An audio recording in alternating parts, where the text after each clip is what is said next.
അപ്പൊ ആ ഒരു ബന്ധം ഇവരുമായിട്ടുണ്ട്. പിന്നെ ഏറ്റവും നന്നായിട്ട് നമ്മളിത് പാടണമെന്ന് അവർ തന്നെ ആഗ്രഹിക്കുന്നുണ്ട്. അപ്പൊ അങ്ങനെ ടോട്ടലി ആ ഷോ അത്രയും ഭയങ്കര ഒരു ഹൈപ്പിലേക്ക് പോകാൻ കാരണം ഞാൻ എപ്പോഴും വിചാരിക്കുന്നത് എല്ലാവർക്കും ഒന്ന് നന്നാവണം എന്നുള്ള ഒരു പോസിറ്റീവ് ഒറ്റ ഓർക്കസ്ട്ര ആണെങ്കിലും അതെ, നമ്മൾ ജഡ്ജസ് ആണെങ്കിലും എല്ലാവരും. അപ്പൊ നമുക്ക് ആ ഒരു വൈബ് അവിടെ ഉണ്ടായിരുന്നതുകൊണ്ടാണ് ശരിക്കും അത്രയും വലിയൊരു ലെവലിലേക്ക്, ആരും എക്സ്പെക്ട് ചെയ്യാത്തൊരു ലെവലിലേക്ക് അതിനെ കൊണ്ടുവരാൻ പറ്റും.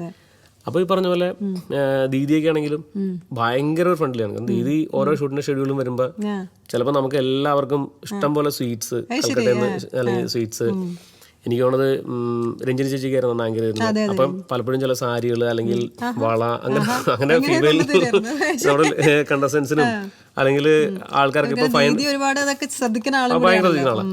അപ്പൊ അങ്ങനെ ചിലപ്പം ഓരോ ഈ പെർഫോമൻസ് ഈ പാട്ട് നന്നായിരിക്കും എന്നൊക്കെ പറഞ്ഞാൽ അങ്ങനെ അവരൊക്കെ കുട്ടികളോടൊക്കെ അങ്ങനെ ഒരു ഫ്രീ ആയിരുന്നു. അപ്പൊ അതൊക്കെ ഞങ്ങളെ ഭയങ്കരമായിട്ട് കോൺഫിഡന്റ് ആക്കിയിട്ടുണ്ട്. നമുക്കാണെങ്കിലും ഇപ്പൊ നമുക്കൊരു പേടി ഭയം എല്ലാം, നമുക്ക് ഈ പറഞ്ഞ നമ്മൾ റെസ്പെക്ട് ചെയ്യുന്ന ആൾക്കാരോട് നമുക്ക് സംസാരിക്കുമ്പോൾ ഒരു ഭയം ഉണ്ടാകും. പക്ഷെ അതൊക്കെ വളരെ കൂളായിക്കൊണ്ടാണ്. പിന്നെ പി ഉണ്ണികൃഷ്ണൻ ഒക്കെ നമ്മൾ അത്രയും കാണണമെന്ന് ആഗ്രഹിച്ചിരുന്ന സിംഗറാണ്. എന്നെ വിളയി കേൾക്കുമ്പോൾ തന്നെ നമ്മളിങ്ങനെ ഭയങ്കര ആരാധനയോടുകൂടി കണ്ടിരുന്നതാണ്.